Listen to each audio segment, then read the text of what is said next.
Well. Hello, everybody. Welcome to the November 13th, 2022 edition of Speaking of Zane. Guess how many weeks? 213. How about that? 213 weeks of Speaking of Zane. We've missed a couple days here and there, but that's okay. Hope everybody is doing well. Good to see everybody in here tonight. We got Steve Shirley in there, Daryl Cottrell, Carl and Peggy, Colin Krim in Albuquerque. Let's see, Ken's in there. My dad's in there. Hey, Dad, happy birthday, Marine. Jim Miller's in there. Hey, Jimbo. Yeah, I hope everybody had a great week, a great Veterans Day. I tell you, every year that goes by, it seems like this country is celebrating Veterans Day more and more. At least the Patriots are. And that is a good thing. That's a good thing. Let's see. What do we got going on this week? Well, happy birthday, United States Marines. I think we said it last week, but on Thursday they had their big day. There's Matt Aaron. Hey, Matt. So happy birthday. 247 years of the Marine Corps. How about that? They are very proud of their founding at Tun Tavern all those many years ago, 247. There's my Aunt Cindy over in Alabama. Hey, Aunt Cindy, how are you? Katie Aaron's in there from Michigan. Good crowd tonight. All right. Well, happy Veterans Day to all of you veterans. How about that? Everybody on here has several things in common. One of them being we're either veterans, we're related to veterans, or we love veterans. So hats off to all of you. Brenda Lusk is in there. She loves veterans. She's a patriot. Good to have you in there. And so good week. We had a good week at work. We did a lot of veteran-related activities. We've got 8,000 employees at the company I work for. And last count, now we can't force people to declare or state that they're veterans, but over 700 people at our company have acknowledged that they have served. And so we celebrated that last week. There's Lori. And I got to be involved in a number of activities there, calling out the veterans at our company. We had a lunch and learn, company-wide lunch and learn on Friday. And there's my Aunt Cindy. Hey, Aunt Cindy.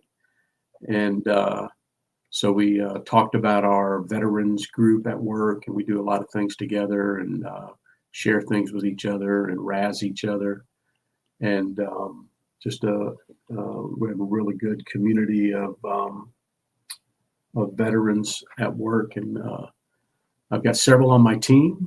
In fact, I gave them a shout out. I think there's 8 veterans in the program that I lead at the company, and I'm teaching them all how to do what I do. And there's Marines and airmen and soldiers. We don't have any coasties or sailors at the moment, hope to in the future.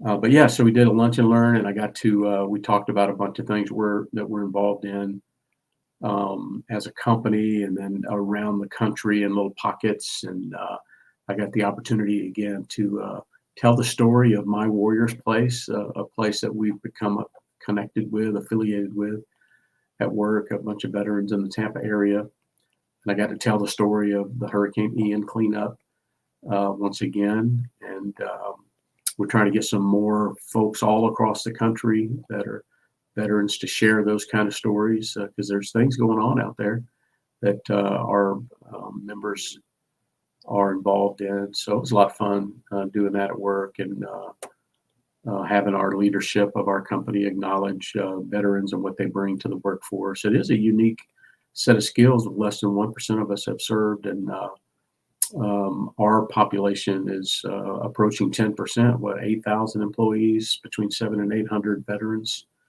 which is pretty good size contingent. But the company recognizes the values that veterans bring to business, and the way that we approach things is shaped by our time in the service and that sort of get things done attitude and It's just a lot of fun to celebrate that. I always look forward to Veterans Day when it comes around. And another thing that we did, I was able to give a little shout out about is upcoming Wreaths Across America. Our company's been involved now for several years running, and our concentration of employees in the St. Louis area where we're headquartered, and we always have a good sized contingent, place wreaths at Jefferson Barracks National Cemetery near St. Louis. We'll have a group again, and we'll have some of our partners involved as well, like they have been in the past.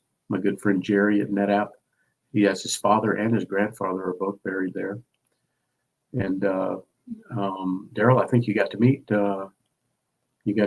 my friend Jerry and some of his colleagues there a couple years ago. And in fact, Daryl, at my request, Daryl went out to Jefferson Barracks and cleaned the headstones of my friend Jerry's father and grandfather. So thank you for doing that, Jerry.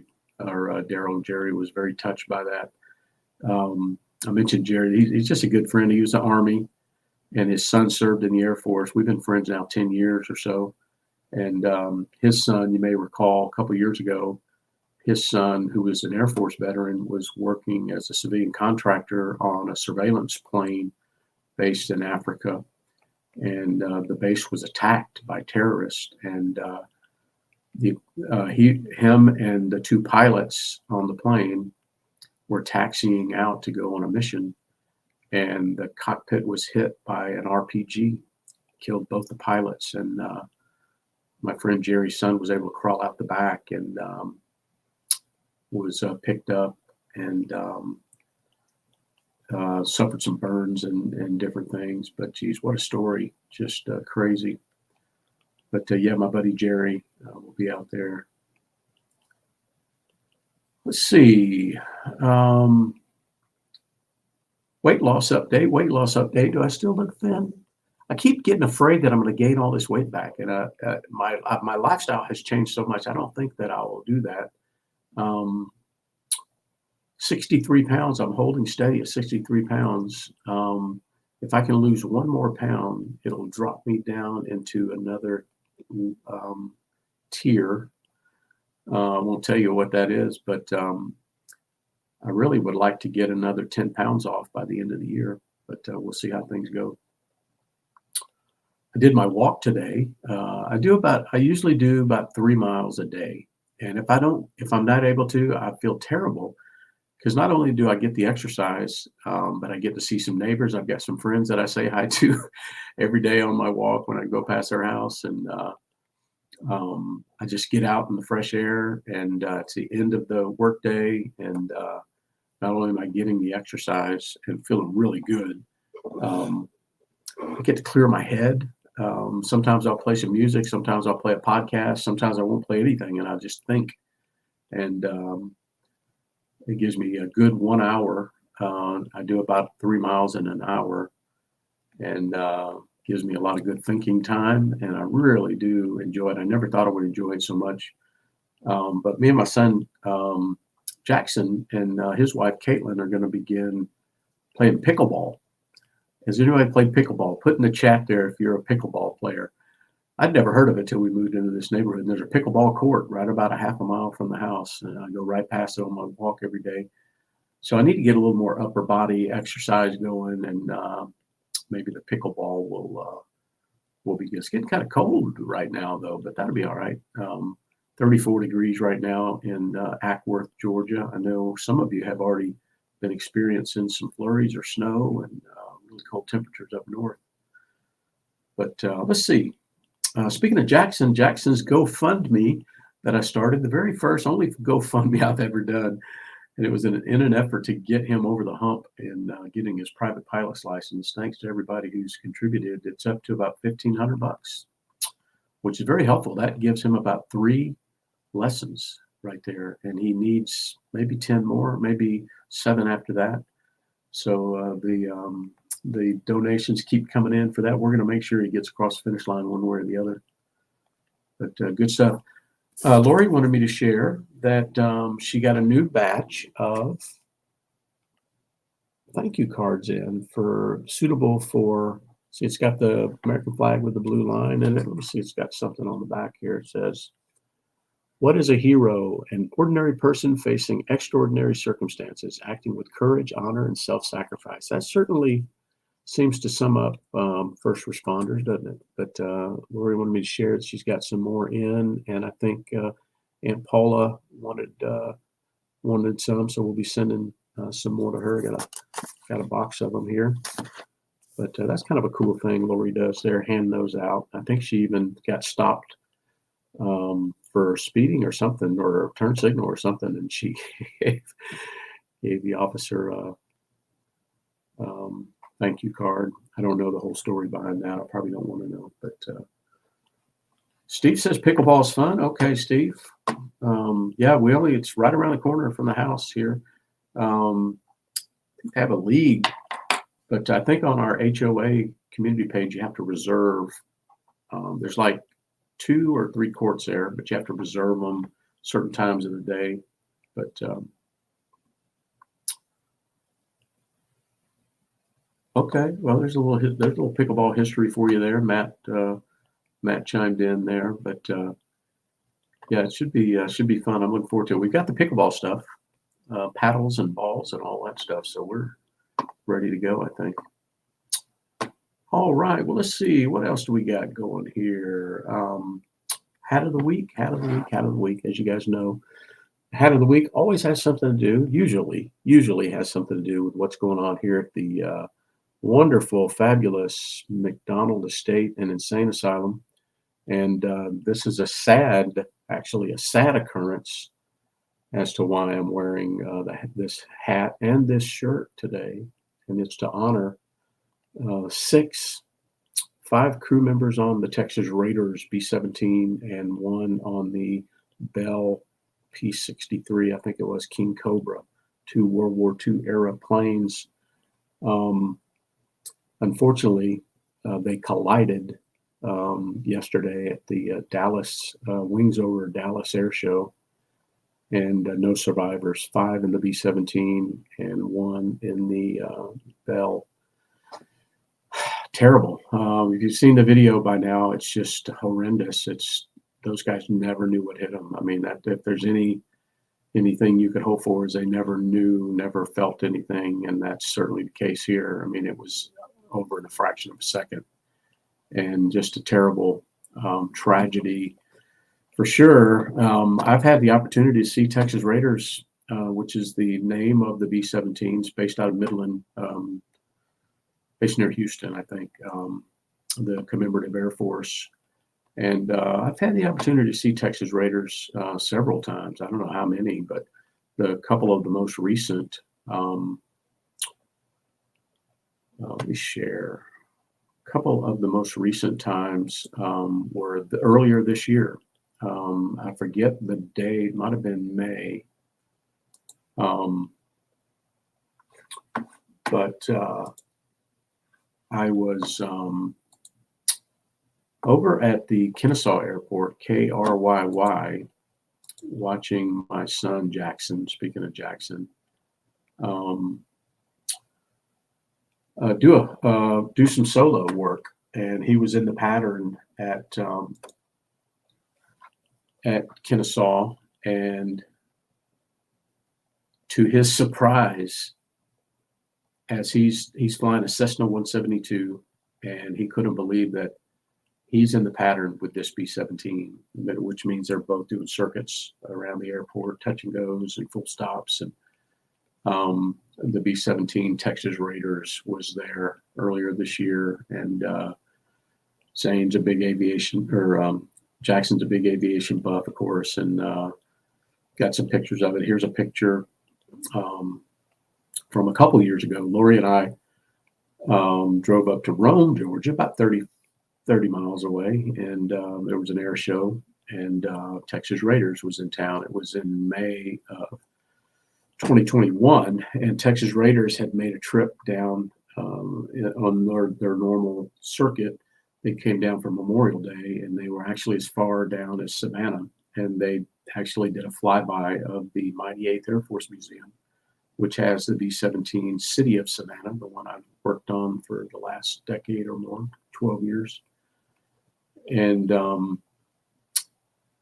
it's just always good to see it. It's just, I'm mesmerized. I was on the end of the runway when Zane was in the pattern, and got some video of Texas Raiders fly straight over the top of me.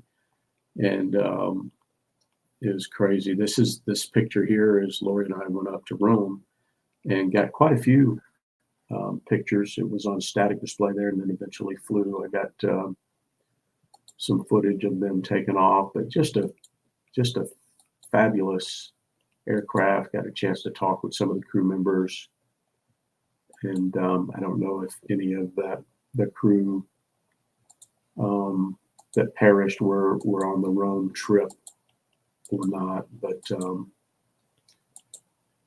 there I am, hamming it up, 63 pounds heavier. There you can see my very round face.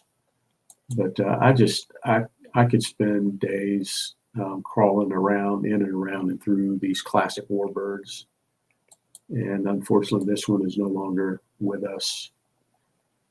And no, Lori, I never flew on this one. I have flown on the one called 909, owned by the Collins Foundation. Unfortunately, 909 crashed a few years ago up in Connecticut, I think it was, and I think there were 6 or 7 or 8 killed in that crash. Just terrible. They had an engine trouble. Tried to make it back around, but crashed. But yeah, just an incredible machine, and unfortunately, it is no longer. It takes. We lost another one less than 10 years ago. Did an emergency landing in a field after catching fire, and then it just burned to the ground. The fire trucks couldn't get to it. I forget which one it was. But now there's less than 10 flying in the world, B-17s, and they're typically very well maintained. The FCC does, or the FAA does watch them very closely under a particular section of the code that allows these warbirds to fly and to take passengers. And that always, every time you have an accident, that always comes under scrutiny. But this one was clearly not a maintenance issue. This was the two aircraft collided, unfortunately, and just a tragedy for sure. But just a beautiful machine. Here's some shots I got of the inside, but looking into the radio compartment.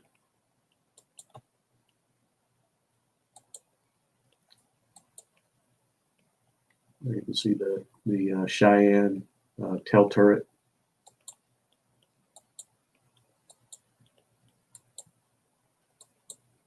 But yeah, an incredible machine, and I love that there are organizations like the Commemorative Air Force, the Collins Foundation, and others that keep these warbirds flying, so that our kids and grandkids and their kids will be able to experience and see these things, living history. And if you go into one of these B-17s specifically, you're just amazed at what the crewmen endured.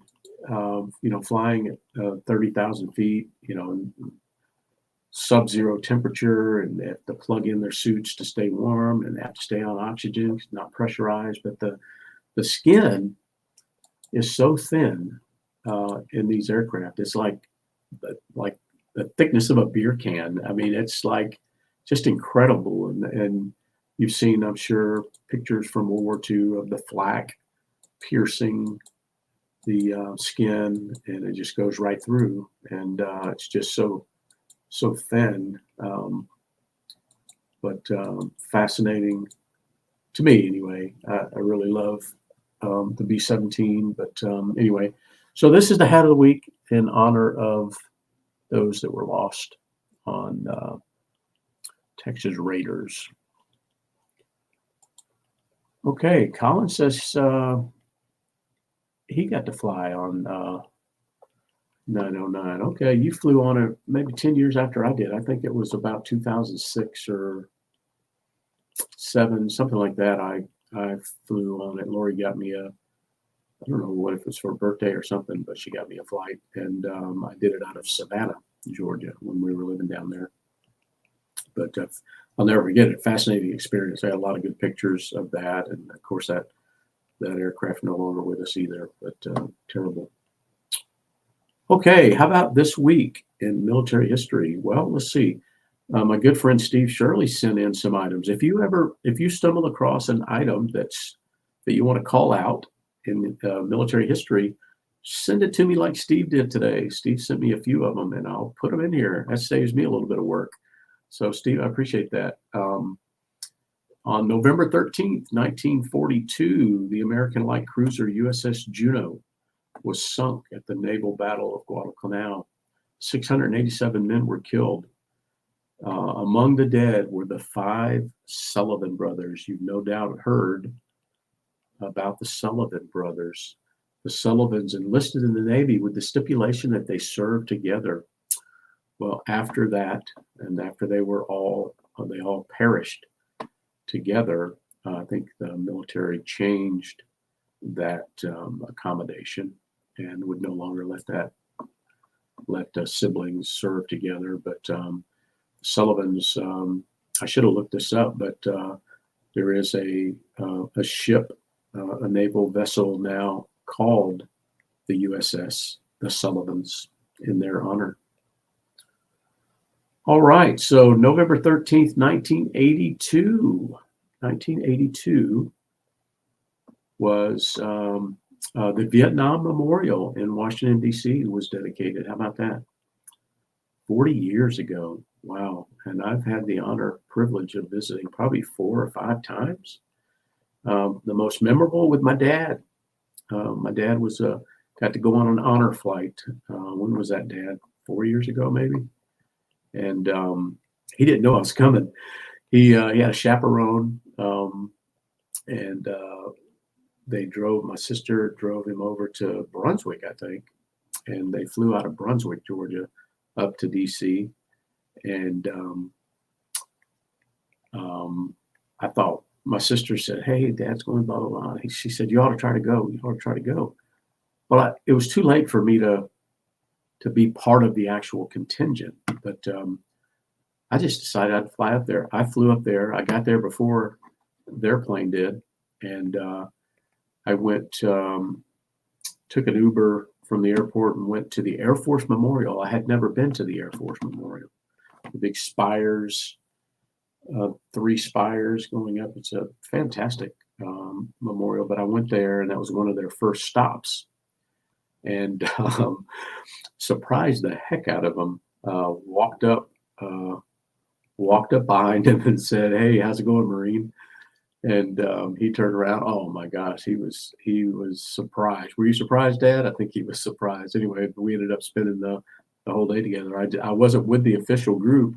They had a bus toting them around to all the different sites. That went to Arlington and Tomb of the Unknown and the Marine Iwo Jima, and then sort of culminated on the square, not the square, on the oh gosh, what do they call it in DC? The somebody help me. Anyway, so got to do the Korean War Memorial, and then of course the Vietnam Wall, and I actually walked over there, the mall.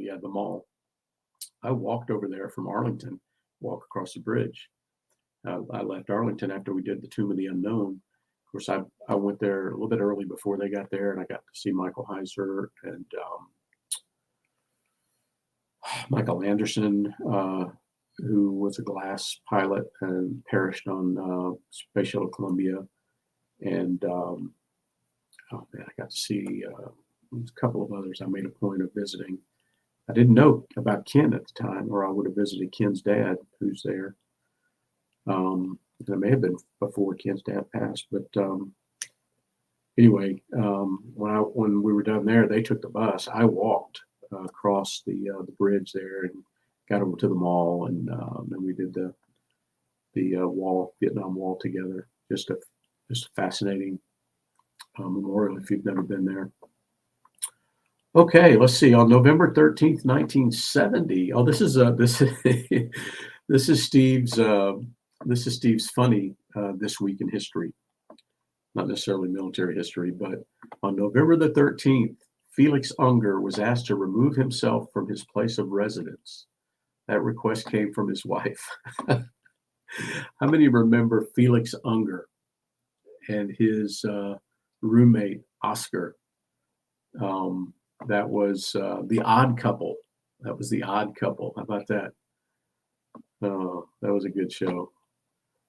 All right, fast forward. Let's see. On November 10th, not necessarily military history related, but on November 10th, 1975, the Edmund Fitzgerald went down. Remember the wreck of the Edmund Fitzgerald, made very popular by the Gordon Lightfoot song, the ballad, the Edmund Fitzgerald.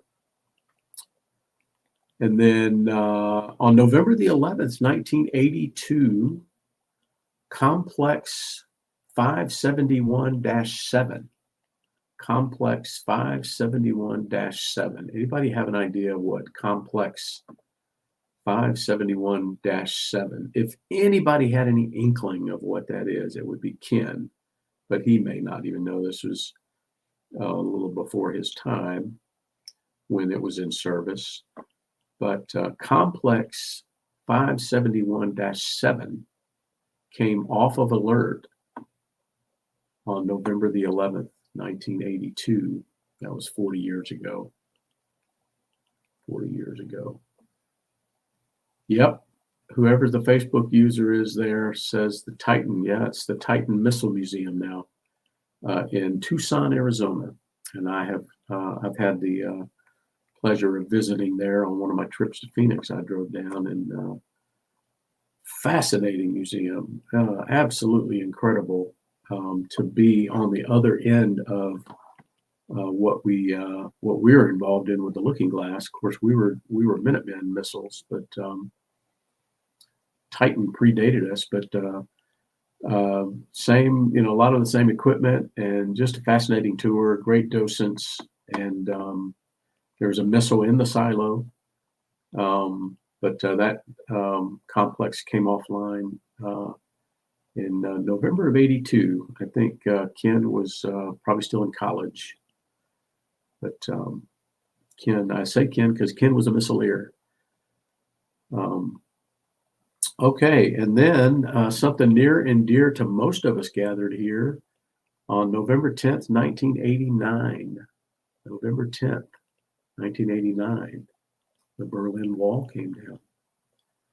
That ushered in the end of the Cold War and affected all of us, didn't it, Steve? Affected us because our mission was centered around the Cold War and post-attack command control specifically, and changed our posture eventually, not right away, but eventually we came off of 24/7 by 365 alert, or airborne alert anyway, airborne alert. We still pulled alert. But fascinating time to be involved in that and see the direct impact. We quit flying 3 missions a day. We staggered it, didn't we, Steve, for a little bit? We'd fly a mission a day. And then we cranked up another alert crew, and we'd fly periodic glass missions, and then eventually turn the whole ball of wax over to the Navy. But Navy from an airborne platform perspective. But all right, and you can see pieces of the Berlin Wall all over the country. Just amazing. You go to various museums and different parks and different places, and you see remnants. And we should never forget that. I mean, a wall that was meant to keep people in, not out. That's what we were fighting. But incredible period of time. Okay, well, let's see. If anybody has any items you want to call out, just shoot them over to me, and I'll read them out for sure. Okay, how about a veteran cemetery challenge? This is what I know about. I don't think Jim made a stop this week. Jim usually does because it's on his route. On his, it's he lives in such a position in Omaha that some of the places that he frequents, whether it's the base or the hospital or whatever, takes him right past Omaha National Cemetery, and Jim is often able to stop in there and pay his respects to our buddy Todd Vanderwerken, who was a Cold Warrior, and Corporal Dagan Page, who was killed in the Afghanistan withdrawal. But but Daryl did make a visit. Daryl made a visit this week, and then I made a visit first in probably 3 weeks, maybe 4 weeks, to Georgia National Cemetery today. Colder than the dickens out today, but it was sunny. A lot of people at the cemetery this afternoon, and I got my walk-in out there. Like I mentioned, it's in an oval, sort of in a circle there, and one time around is about 1.5 miles. So I can do 2 circuits, and I'm at a 5K. So I got my walk-in out there today, spent some time with Zane. Just a beautiful day. So that was 2 visits this week. That takes us to 713 visits. How about that? 713 visits over the last several years. And Thank a Vet Challenge. We had some thank yous this week. Of course, it was Veterans Day. Probably a lot more thank yous than we all documented. I know I did have a lot of them. I just didn't count them, but we did a lot of thank yous at work, like I mentioned. But let's see. Let me look at Steve. Steve's updating me now. Okay. So Steve, oh, very nice. So Steve thanked 3 Army Vietnam vets, 2 Air Force vets that were at the museum. Okay, yeah. Down in Branson, 4 Navy vets. Okay, awesome. So Steve, let me total yours up here. 5 and 3. Is that right, Steve? 5 and 4. 5 and 4. Does that make 9?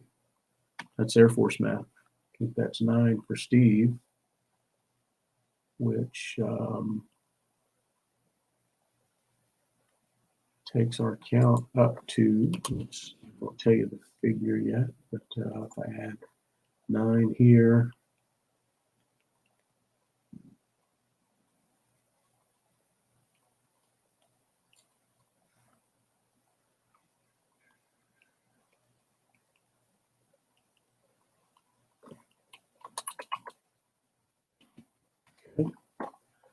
all right, let's see. So let me count them off. Steve had 9.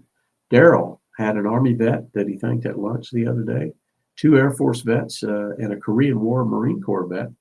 Daryl had an interesting story. He said they were all together at, where were you guys at, Daryl? Somewhere. And the old Marine was 90-something. He said, you guys are all young whippersnappers or something.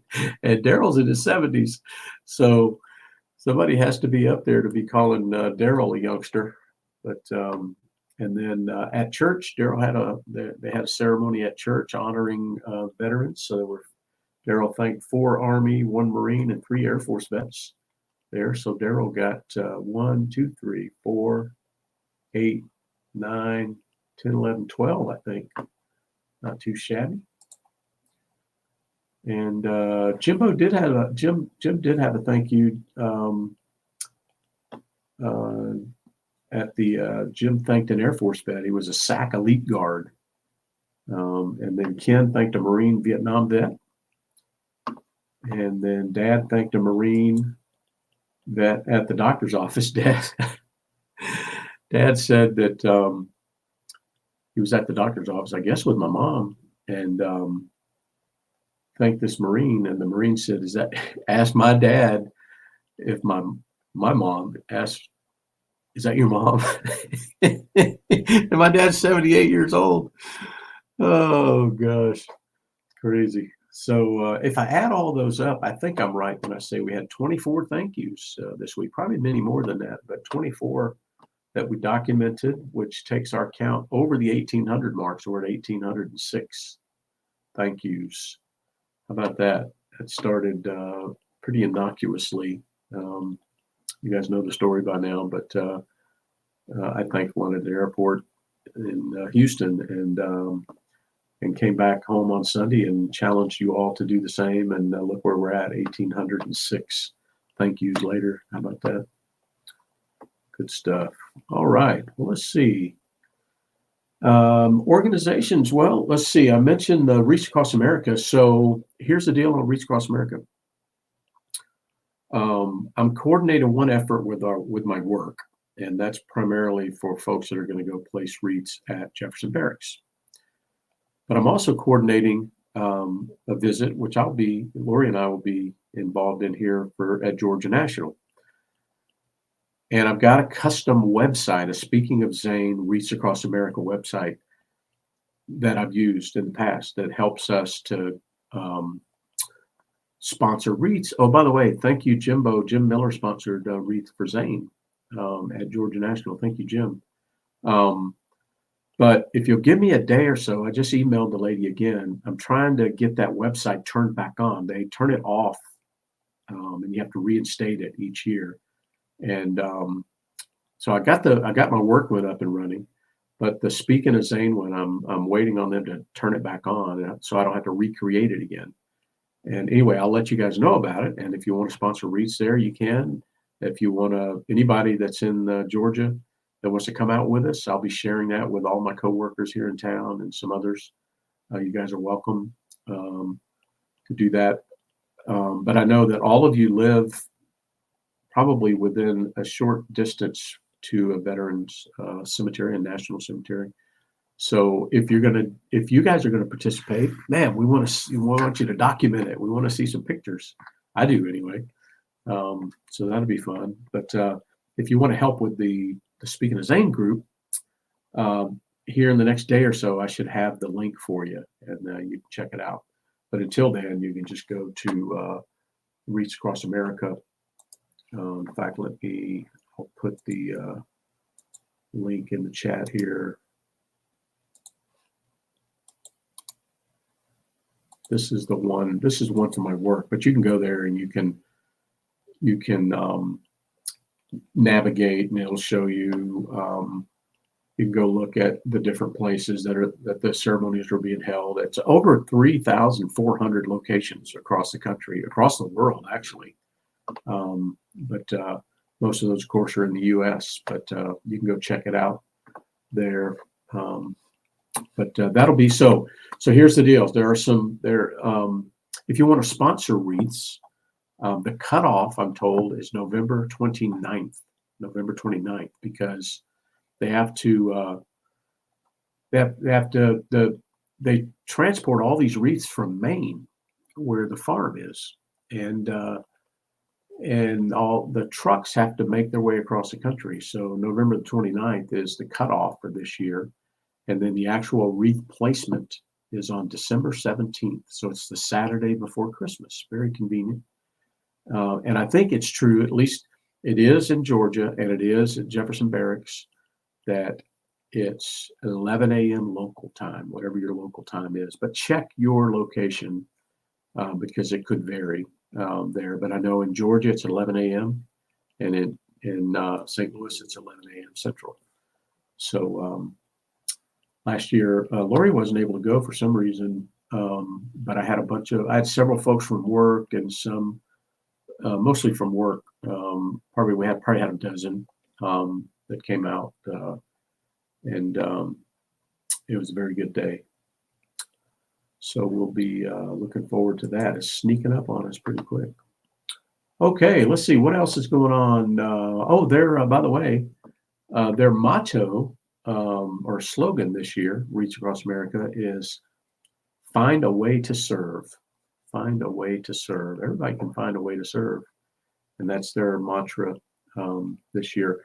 By the way, when you go to that website, you'll find, or you can just Google Wreaths Across America Radio. If you want some good, wholesome, classic American, like Americana music from all genres, country, rock, folk, Christmas, tune in to Wreaths Across America Radio. It's about that time now. I'll start listening to it. I'll crank it on in the afternoons while I'm working and just let it go in the background. Wreaths Across America Radio. It's special for sure.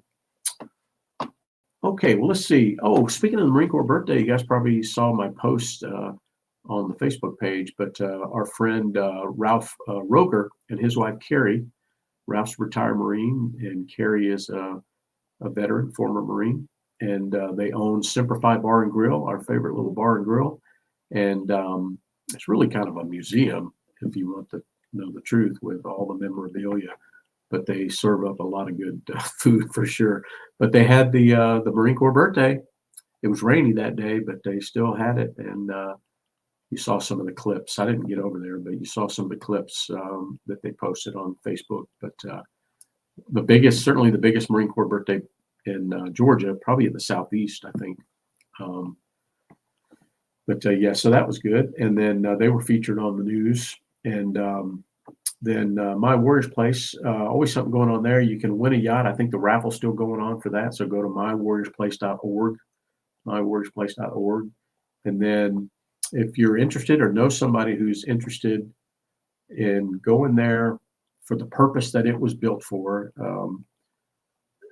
and participating in a retreat in January called Forever a Warrior, go to mywarriorsplace.org and get more information about it. You can nominate somebody, or you can request to go yourself. They only have so many slots, of course, but you just have to get there, and then 3 days worth of activities, and then you got to get yourself back home. But if you know somebody there, that'll be going on.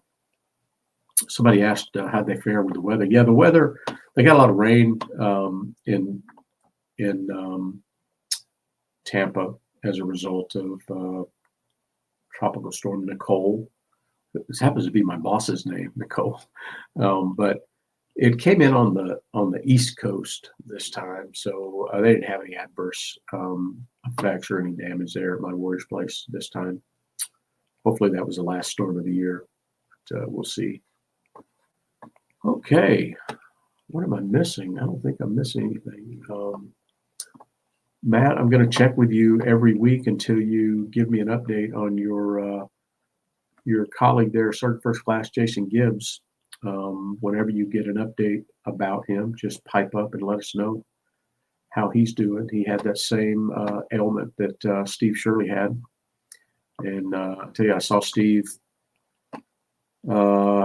When did I see you, Steve? August. And he looks better than he's ever looked. Doing well. But good stuff. Okay, good. Good to hear that, Matt. Matt says he's doing good. Well, good. Well, tell him that this group is asking about him, would you? And we care about him. All right.